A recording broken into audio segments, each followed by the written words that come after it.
My parents skipped my wedding because I married before my perfect sister. Now their perfect family image is finally crumbling. After 4 years together, I, 32 female, married 8 months ago. Except for my sister Malene, 30 female, and my parents, everyone attended the wedding. My parents' decision to skip the occasion surprised me, but my sister's absence did not surprise me because we have never gotten along. However, given our history, I should have anticipated this. I'll give you some background on our family dynamics. I can't totally blame my parents for always favoring my sister over me. Throughout her life, she has excelled in practically everything. She became the focus of attention in every room she entered as soon as she could walk. She won every spelling bee, science fair, and talent show during elementary school. In high school, the roles of class president, valedictorian, and prom queen were nearly identical. Tall, thin, and attractive enough, she studied modeling in college before focusing on her business degree. She received her first modeling job during her sophomore year, and I still remember it. To celebrate, my parents hosted a spectacular party for all of our family members and her friends. Her first professional headshot was framed and hung in our living room, where it is still displayed today, immediately above the fireplace. They simply whispered, "Well done," and started organizing Malene's next photo shoot, the same year I obtained my computer science degree. She immediately climbed the corporate ladder after graduating and securing a job at a well-known corporation. At 30 years old, she already has a corner office and a corporate car, indicating that she is a senior executive. Meanwhile, I work as a mid-level software developer for a well-known computer company. Although I am satisfied with my work and believe it is a respectable profession, it is not the type of job that parents brag about in front of their children. In addition, I am larger and shorter than my sister. When I was growing up, my mother made ugly remarks about my appearance, enrolled me in gym programs I didn't want to attend, and constantly placed me on diets. She'd say, "Malene never struggles with her weight." Or she could add, "You could look as nice as your sister if you just put in a little more effort." Even though I had learned to ignore these comments by high school, they nevertheless had an influence. Over time, I've come to embrace these distinctions. I eventually accepted the fact that my parents never took as much pride in my successes as they did Malene's. What were my options? For years, I tried to win their approval by taking classes they advised, joining clubs they promoted, and even trying modeling for a short period, a failure my sister will never forget. However, nothing was ever enough. I was only the second daughter, and they were entirely taken with my sister's accomplishments. I gave up trying to impress them around my mid-20s. I focused on establishing my own life, progressing professionally on my own terms, and forming relationships with people that valued me for who I am. To be honest, since then, things have improved. Knowing that my parents were continuously preoccupied about maintaining appearances, I kept my interactions with them superficial to avoid conflict. During our mandatory Christmas dinners and sporadic family gatherings, I would nod and smile as they talked about Malene's latest job, partner, or holiday destination. Because they had Malene to drool over, they didn't notice my emotional remoteness. Then, at a computer conference, I ran into my spouse via a common friend. He noticed and saw me, unlike my family. He appreciated my dry sense of humor, ability to code, and, yes, even my physical type, from the start. He never suggested that I alter or make comparisons to others. He proposed to me after 4 years of dating, while we were alone at home eating takeout and watching our favorite TV show. It was perfect. Naturally, I informed my parents that I was engaged last year. Their response should have served as my first indicator. There was no congratulation, just stillness. My mother then asked if I was sure I wanted to plunge right in and suggested that I improve my physical condition before the wedding. My father did not say much. During the engagement party, my husband saw their unusual reaction, which I was too nervous to fully comprehend at the time. They spent most of the evening hunched in a corner, holding my mother's phone. My husband then told me that he had overheard them conversing on the phone with Malene, who was plainly crying. They were discussing how this wasn't the plan, and how they never expected Rebecca to get married first, according to what he barely heard. There were a few minor snags in the wedding planning process. Despite the fact that I was not yet engaged, my mother had already created numerous wedding Pinterest boards for Malene and was not interested in assisting me in choosing a dress or location. When I chose my outfit, a simple yet stunning A-line gown that made me feel lovely, my mother just said that it was practical and suitable for my figure. My future mother-in-law, who treated me as the daughter she never had, and I ended up collaborating on most of the preparations. Before sending out electronic and print wedding invites, I carefully examined and double-checked the guest list with my spouse to ensure that no one was left out. I'm confident that my parents received theirs because the electronic invitations included read receipts. I contacted, texted, and emailed them multiple times after discovering they had not RSVP'd. My emails were either ignored or received evasive responses claiming that they were very busy and needed to check their schedules. I couldn't spend too much time worrying about it because I was too busy preparing for the wedding. My in-laws were extremely helpful, assisting with everything from seating plans to floral arrangements. Even at the delightful bridal shower thrown by my husband's sister, the painfully obvious absence of my own family was not mentioned. Even though my parents were not present, the wedding day itself was amazing. Following the morning ceremony, we hosted a relaxed afternoon reception in a garden setting. Everyone was correct when they remarked we looked happy and in love. However, there were instances when their absence felt like physical suffering, such as when I noticed the front row seats were empty or at the father-daughter dance that I was unable to attend. I was looking for answers after the honeymoon and wedding. When I called them, they said they were deeply hurt because they had never received a formal invitation. My mother launched into a long tirade about how reckless I was, how she had always wanted to help organize her daughter's weddings, and how she couldn't understand why I would leave them out of such an important event. I was perplexed by this because I knew we had given them both types of invitations. During the call, I checked our records to make sure we had sent them. Even the physical invitation delivery was confirmed. I did not confront them about their efforts to gaslight me. I just apologized for the error and hung up. Later, my husband mentioned a number of situations that indicated their true intentions, such as how they acted shocked rather than happy when we informed them we were engaged, or how they kept coming up with excuses not to help with the wedding plans. He hadn't mentioned these discoveries earlier because he didn't want to add to my anxiety during the wedding preparation process, but the trend was obvious in retrospect. The idea that I, the less successful daughter, would marry before their beloved Malene was too much for them to stomach. Their manner only confirmed what I had always suspected but denied, that I would never be able to compete with my sister in their eyes. The most disappointing thing was finding that my wedding day, which should have been a celebration of love and new beginnings, had become yet another front in their never-ending battle to maintain their ideal family image, with Malene at the center. According to family members with whom I spoke, Malene recently became engaged to someone she had been dating for a year. In family group chats in which I do not participate, my parents openly express their delight about planning an expensive wedding for her. They have already boasted about procuring upscale venues and luxury gowns, and my mother is taking Malene to private fittings at upscale stores, all of the mother-daughter time I was not permitted.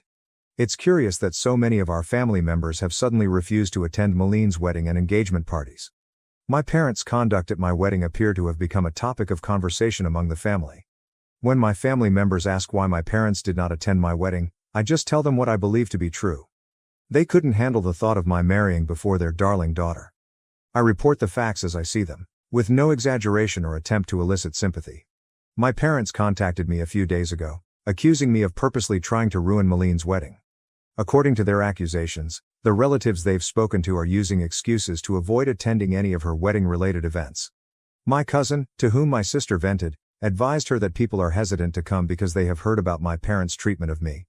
My parents accuse me of spreading false reports because I am envious of my sister's upcoming expensive wedding. The difficulty is that I am only telling people the truth about what happened. Perhaps they should reconsider their actions rather than blaming me for the outcome if the truth makes them look bad. As circumstances change, I find it increasingly difficult to maintain the impression of a relationship with my parents. Their reaction at my wedding made it plain to me that I would never be enough for them, no matter what I did. Their absence at my wedding is no longer the most challenging situation. It's accepting that I never had the lovely, encouraging parents I'd hoped for.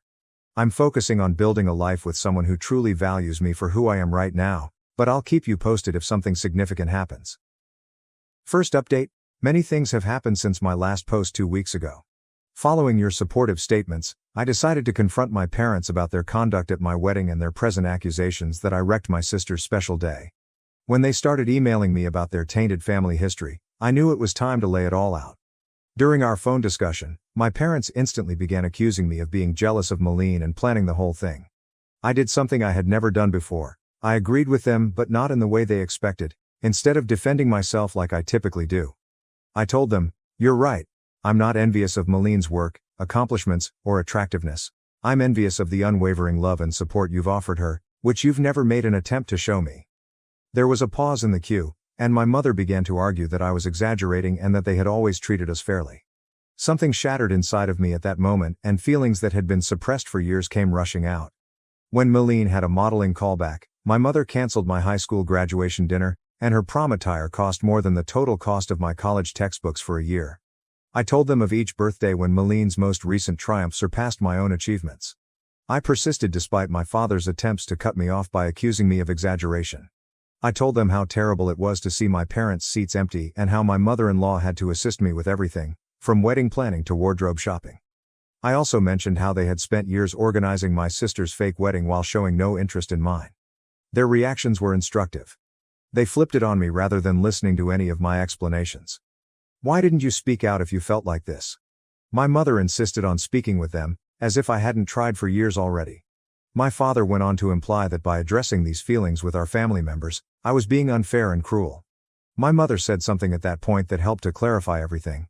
"We never imagined you'd go to such lengths as to try to ruin Maline's wedding out of spite, but we always knew you were insecure about her success," she told me. "This is not the way we raised you up." I became aware that they were unable to hear me. They assumed that their actions and my emotions had nothing to do with the overall situation. It has to do with Maline's response. Even throughout this debate regarding their absence from my wedding, they were more concerned with her upcoming nuptials than with the pain they had caused me. I did not try to make things better for the first time in my life. I did not withdraw or apologize. Rather, I stated my ideas to them directly. "You are true on one point. You raised me with the assumption that I would never measure up, that Maline's accomplishments would always be more valuable than mine, and that sustaining your ideal family image was more important than my feelings. However, you also taught me that I deserved better than this, something you did not want to teach me." There was a lengthy wait before my father spoke, and he spoke calmly and collectively. "Maybe it's time for us to stop acting like we're awful parents, since you've already decided we are, and you plainly like seeing us suffer. We expected you to help us resolve this issue because you're family, but it's evident you've made your own conclusions." The last blow was administered by my mother. "Perhaps you simply couldn't cope with not being the center of attention, even though we always tried to treat you both properly. Rebecca, it's not our fault, you chose to play the victim." They had just proven what I had been saying, so there was no use in disagreeing. Even in this final conversation, they refused to accept their role in anything, so I simply hung up and said goodbye. I was shocked to feel comforted following the call. Tears were shed, to be sure, but they weren't the frenzied, sad ones I recall from my childhood. They were liberated tears. For the first time, I had said everything I needed to say without holding back or feeling bad about my emotions.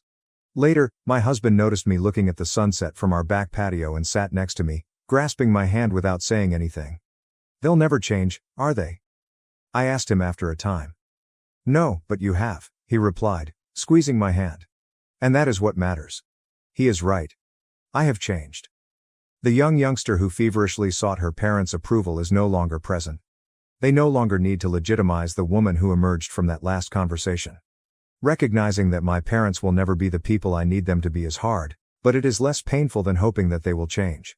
For the first time, I don't care what happens at my sister's wedding or in the family drama. I've had my say, and now they must deal with whatever arises. What is the most unique aspect? I feel as if a load I've carried all my life has finally been removed. Although it is not the joyful ending I had hoped for with my parents, it may have been exactly what I needed, the capacity to stop fighting for love that should have come naturally. Second update? 3 days have gone since my encounter with our parents, and things have taken an unexpected turn. Maline decided to become involved in the drama, but her tactic flopped miserably. My sister wrote me a kind message yesterday morning. She had developed a condescending tone over the years, as seen by her text. "What you said to your parents was very improper. They have helped us through every stage of our lives and given us everything. You cannot simply blame them for being lousy parents because you are insecure about your life choices." She continued the message with her usual blend of moral superiority and subtle jabs. "I understand that your wedding was not exactly how you had hoped, but that doesn't mean you should try to ruin mine. There's nothing wrong with wanting to celebrate those among us who have worked hard to attain certain criteria. Rebecca, not everything has to be a contest." I did not bother to respond. I've realized that interacting with her only gives her more ammunition after years of putting up with her manipulative behavior. I just blocked her phone number instead. Maline has never been one to tolerate being ignored, so I believe that was the end of it. My husband, who was laughing so hard he couldn't speak, called me at work a few hours later.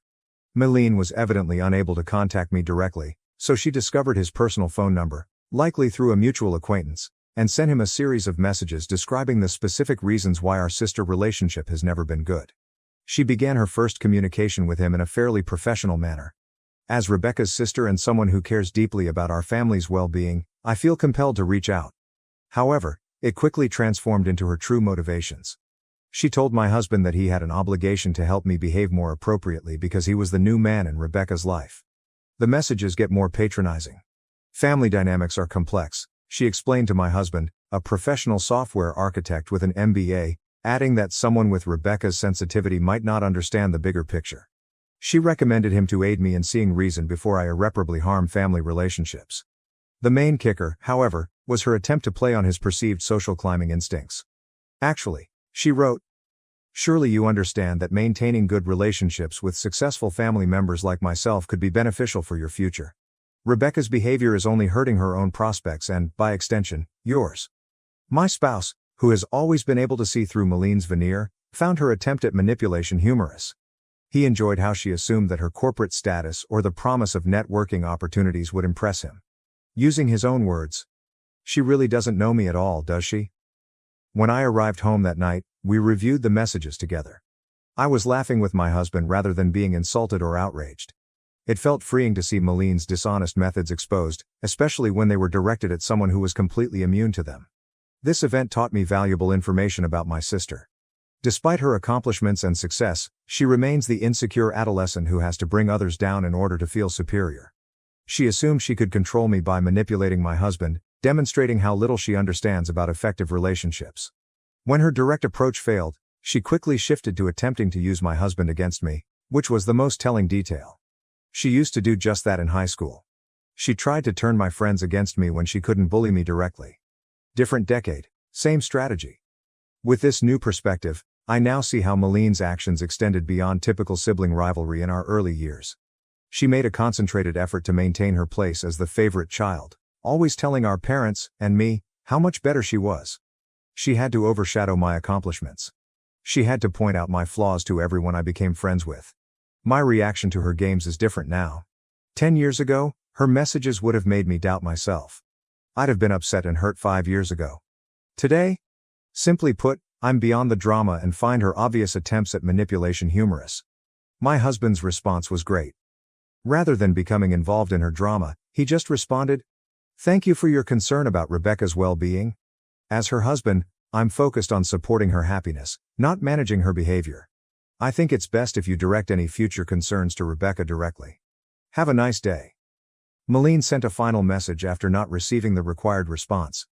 I see she's poisoned you against the family too. Don't say I didn't try to help when this all blows up in your faces. Ironically, Maline's attempt to assist has cemented my resolve to avoid my family's harmful dynamics. Nothing has changed, as seen by her text to my hubby. She remains the same crafty individual who feels compelled to influence every scenario and sees any deviation from her perfect family script as a threat. Knowing that her attempts at persuasion were completely futile is arguably the most enjoyable aspect of the entire experience. She was successful in pulling my spouse and I closer together rather than leading us to drift away. We laughed at her texts and planned a weekend getaway in the evening, oblivious about the social consequences. I've come to realize that true family isn't about maintaining facades or telling stories. It's about standing together, laughing together, and supporting one another when someone attempts to influence you, including your own sister. I am more convinced than ever that I should stay away from Maline's wedding drama. Instead of getting caught into my family's never-ending power battles, my husband and I decided to focus on establishing our own happiness. Success is believed to be the best form of retaliation, but I'm starting to realize that true success isn't about impressing others. It's about embracing your decisions and surrounding yourself with people who support rather than obstruct your own growth. Based on that criteria, I feel more successful than ever. Third update. Following my sister's fruitless attempt to influence my husband 2 weeks ago, events have taken unexpected twists. Despite my parents' urgent attempts to rehabilitate their reputation, the issue worsens. I discovered through family ties that my parents have been on a furious dash to correct the narrative. They have been calling each relative separately and accused me of spreading filthy things because I am envy of Maline's perfect wedding. They believe I am just resentful since her wedding will be significantly more elegant and beautiful than mine. According to their most recent story, I purposely excluded them from my wedding in order to portray myself as the victim. It's amusing because they still live in the same house they've owned for 30 years and have had the same email addresses since the beginning of email, Yet they claim I sent their invitation to an old email address and physical location. The good news is that their efforts to mitigate the damage are failing terribly. Our family members do not believe it. Actually, several family members have revealed their personal stories about my parents' history of favoritism. According to one aunt, my mother had previously engaged in similar behavior at family weddings to ensure that Malene was the life of the party. The way my extended family has reacted to my parents' deception has been the most rewarding development. Important family members, some of whom were anticipated to play key roles in the occasion, have ceased supporting Malene's wedding. They may no longer have access to the exclusive place to which they were formerly granted due to family ties. Even a family friend's fancy garment business has unexpectedly encountered scheduling conflicts. Things got out of hand at a family gathering last weekend. My mother appears to have become offended when someone made a foolish inquiry regarding my wedding photos. Out of jealousy, she launched a defensive tirade about how I had changed after getting married and was attempting to destroy the family. Her outburst backfired, shocking a lot of relatives who were uninformed of the situation and further tarnishing their well-deserved reputation. It's especially ironic that my parents' frantic efforts to maintain their ideal family facade are causing it to come apart. Each time they try to rationalize their absence from my wedding, they reveal more about who they truly are. People are becoming more conscious of their deception as they try to paint me as the villain. Family members are suddenly taking sides, after previously being unbiased. Recently, even my father's brother, who had always kept quiet to foster unity, apologized for not speaking up sooner about how they treated me. He has decided not to attend any of Malene's wedding-related events with his family. I'm not required to address any of this specifically, therefore I haven't. The reality is that you are taking care of everything for me. When Malene and my parents try to distort the story, they usually end up revealing more of their harmful behavior. All those years of remaining silent and putting up with their behavior in order to keep the peace turned out to be nothing more than a cover for their conduct. My husband said it in the greatest possible way. Over the years, they built a facade of the ideal family, but it was founded on emotional manipulation and prejudice, and it was bound to fall apart. Personally, I'm doing better than I ever have. I no longer have to worry about gaining my parents' approval, and the stress of managing Malene's emotions has gone. For the first time in my life, I am unconcerned about maintaining their idealized family image. Sometimes the best revenge is to let the truth speak for itself rather than to take action. I'm thankful to Reddit for giving me the courage to advocate for myself. You have no clue how much your advice and encouragement have meant to me on this journey. Sometimes you need to see what true family support looks like from strangers you meet online. Karen demands VIP table claiming to know the owner, yet I'm the owner, and she was left crying with a $4,000 bill as after my revenge. Karen bursts into the restaurant, screaming that she knows the owner and demands that we give her and her group of friends the VIP table reserved for celebrities. The problem is that I own the restaurant and don't know who this lady is. However, I decided to play along and see what occurred. During dinner, one of the girls asked me if I thought my life was useless because I worked as a waiter. That was then I realized that all bets were out, and I was determined to extract my revenge. Here's what I did. This happened near Christmas and New Year's. My grandparents immigrated to Canada from Italy in the 1970s and opened a restaurant. When they died, my parents took over the restaurant, which they expanded and improved throughout the decades. I've been working in the restaurant since I was 15. As my parents became older, they retired and became snowbirds, spending their winters in Florida. They sold the restaurant to me a few years ago, but they kept a small portion of the stock as a side income in addition to their savings. As soon as I got control, I modernized the old house. I restored the eatery, changed the logo, and contacted local and national publications about placing advertisements. I invited food critics, bloggers, and vloggers. It was slow at first, and I worried that the loan I took out to do all of this was the worst mistake I'd ever made, that I'd damaged 3 generations of a family business. But it soon started to work. A local semi-famous YouTuber featured us in one of his videos, encouraging more people to visit and review us. Even on a Monday, we rapidly saw 5 to 10 times the usual volume of activity. We became a popular place for huge parties, and celebrities frequently stopped by on particular occasions. I even invited a few high-profile clients to come and cook for our guests. This cost a fortune, but we were fully stocked for the holidays. People had to make reservations in July to get a table in December. It took years to reach this stage. When things become busy, I don't just sit in the back office, I'm on the floor doing whatever needs to be done, whether it's greeting customers, bussing tables, or mopping floors. On nights with high-profile guests or events, I don a jacket and take command. One night, 6 women walked in. 5 of them appeared to be in their early 20s, with the leader possibly in her mid-20s. My best guess was that she was the elder sister of one of the females or an older sorority sister to new college students. I was greeting them at the door, and as they approached, Queen Bee Karen was telling the baby Karens how great this restaurant is, how good the food is, and how there might even be celebrities there. When she approached me, she said she needed a table for 6. It was my reply. Of course, can I get the name on the reservation? She stared at me. She replied, "Oh, I didn't make one, but that's fine. The owner is a personal friend of mine. He said he always leaves 1 or 2 tables open for special guests, and we can have one tonight. This is true for many well-known eateries, and I've recently done it as well." But I had no idea who this woman was, and she had never mentioned any of this to me. I realized she was attempting to get in without a reservation, but she had chosen the worst person to do so with. I informed her, "I'm sorry, but we can't seat anyone without a reservation. As you can see, we have no seats available." I didn't want to go full out and say, "I'm the owner, and we have never spoken before, so I never promised you anything," but I also didn't want to disgrace her in front of the other girls she was with at the moment. She then told one of the other girls to snap a photo of me. She stated that she would communicate with the owner to ensure that I was either cleaning toilets or fired before the end of the week.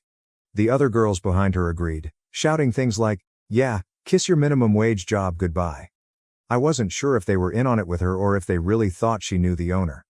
Queen Bee Karen then stated, "Look, you can either give us a table or I will make your life extremely difficult. This is not worth losing your job." She kept pointing, attempting to demean me, and then saying things like, "Obviously, you aren't anyone here, because if you were, you would know who I am and never try to tell me anything other than yes or of course." She was constantly attempting to push me down and steal the table. At this point, it had been a difficult day for me, and I had 3 options. Number 1, I could inform her that I am the owner and confront her with all of this. Number 2, I could simply hand her the table and let it go. Or, finally, I could show Queen Bee Karen and her minions a lesson. I chose option 3. I smiled at her and replied, "Of course ma'am, please follow me." I handed her one of the 3 tables we keep open in case a celebrity wanders in, which happens occasionally. I responded, "I apologize for everything, and you are right, it would be simpler just to give you the table." I also informed her that the first 3 rounds of drinks would be complimentary. I sat them down and personally served them. While they were sitting there, I said, "We need one of your credit cards and IDs just to keep on file, and we'll return them to you before you leave." Queen Karen gave me her card and told the baby Karen minions, "Tonight is on me." I took their orders, gave them their complimentary beverages, and warned them that due to our busy schedule tonight, the food may be delayed. The females were solely concerned about the free drinks. They ordered 3 rounds and still hadn't received their food. They ultimately called and requested me to look into it, all while giving me the worst attitude since they arrived. I assured them I'd look into it, but also asked if they needed more drinks. They ordered 2 more rounds. They were sloshed by the time the appetizers arrived, having spent most of the night drinking on an empty stomach and nibbling salads. As the dinner arrived, additional drinks were ordered. What these females didn't realize was that they were sitting at our VIP table, which generally costs a few $1,000s, but I didn't charge them. Except for the first 3 rounds, I charged them for the highly expensive cocktails they consumed throughout the evening. Furthermore, the table they were sitting at was VIP, as previously indicated, hence the menus differed. Prices are not listed on these menus. This is a restaurant industry trade secret. They also served higher-end menu items including white truffle, black caviar dinners, and specially imported West Coast oysters, among others. At one point during the night, I honestly started to wonder what I was doing. I was scared I was going too far with these poor girls. They might not know any better. But there were moments during the night that cheered me, such as when one of the baby Karens asked whether I thought my life was useless because all I ever did was serve. Also, one of the other employees told me that they were plotting ways to mess with me, believing that they could do so whenever they wanted and that I would always give them a table. I heard them say, "He's cute, but I wouldn't date a waiter like that. He's such a pushover." There were more comments like that throughout the night, so I continued their life lesson. By the end of the night, each female had racked up a bill of $500 to $600. I delivered Queen Karen a bill for $4,232.23, which included tax and tip. I've never seen someone sober up this quickly. She went from laughing and giggling with her friends to nearly crying. She quickly summoned me over and inquired whether this was a joke. I accepted the bill, looked it over, and apologized. "I will get you the correct bill amount." Again, she appeared absolutely relieved, as if she had received someone else's bill, and called me a effing idiot, before continuing to chat to her friends. When I returned to give her the correct bill, she flipped out again. It was simply a question. Is there something wrong with this bill that you did not order? She and the girls were startled and went over every line of the bill, even the first few lines, which described their original 3 rounds as complimentary. They then took out their phones and went over everything 100 times, totaling everything up. Queen Bee, apparently shocked, just replied, "1 second, I need to use the restroom." Part of me thought she'd dine and dash and leave baby Karens with the bill, but I quietly reminded her that we had her ID and credit card, without being too obvious. I was concerned that she would run out of money. 10 minutes later, she comes with new makeup, plainly crying, and tells me about how bad the food was, how terrible the drinks were, and so on, demanding that I at the very least cut the price in half. She went on to add that the baby Karens would help, despite the fact that she had already told them that the night was hers. Then, as if a bright bulb went off in her head, she brought up her purported relationship with the owner once more, as if it would give me extra impetus to cut the price in half. I grinned as I told her, "No, simply no, I cannot change the bill." She pulls out her phone and shows me a string of text messages from someone named after my restaurant, followed by the term owner. I immediately understood what she had been doing in the bathroom, most likely changing one of the other Karen minions' contact names and deleting previous texts to build this new script. I went through the messages and clicked on the contact information before telling her, "That's not the owner's cell phone number." Her reaction was, "He has multiple phones for business, of course. You don't know all of his phone numbers." I said, "How about this? If we call him and he says it's okay to take 50% off the bill, then I'll do it." Her response was to start raving and screaming, which grabbed the attention of the few remaining customers, and I realized it was time to finish this. I told her in a less sympathetic tone, "Cut the crap, little girl. You don't know the owner. You have never been here before, and if you keep shouting, I will call the cops." Her tone shifted as she tried to justify herself as best she could. My response to her pathetic retort was, "My grandpa founded this restaurant. My family has been conducting this business for centuries. I've been working here for almost my entire life. I am the sole proprietor of this restaurant, and I have never seen you, heard of you, or promised anything to a stranger I've never met before tonight." The little Karens were frozen and unsure how to respond. Queen Bee was in tears. I said, "Now I've given you the table you requested? One of these specially reserved tables for high-end clients that I didn't charge you for, as well as 3 rounds of complimentary cocktails. If you don't pay your bill, I'll phone the cops and give them your ID." Karen signed the bill in tears, and the tiny Karens grabbed into their wallets and handed her the cash they had, which was probably a couple $100, with the promise to reimburse her more. 2 days later, an agitated man enters my restaurant and insists that one of my bartenders speak with me.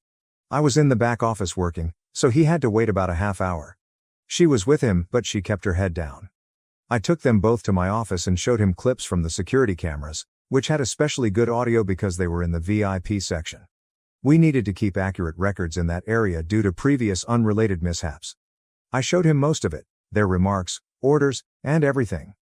After everything was said and done, he hurried out with her, shouting at her the whole time. I haven't seen or heard from any of them since, but the original bill I handed them, which did not contain the $120 oysters, is framed on my desk. As a side note, I did not lose as much money at the table and during 3 rounds of drinks as you might assume. I didn't lose anything since I didn't expect to gain anything at all. The expense of the lunch and accompanying drinks more than made up for the first 3 rounds' losses. So, now that you've learned everything, am I the jerk? Aside from the money, trying to bully their way into grabbing a seat, and avoiding paying the bill, the Karen's perspective on the world was probably the most astounding aspect of the incident. That one statement about the OP's original poster's ineptitude as a waiter really jumped out. It appeared that OP was about to abandon his entire vengeance scheme, but one of the baby Karens questioned him if he felt his life was pointless because all he had become was a waitress. That has to be one of the most ridiculously entitled perspectives we've ever seen on this channel.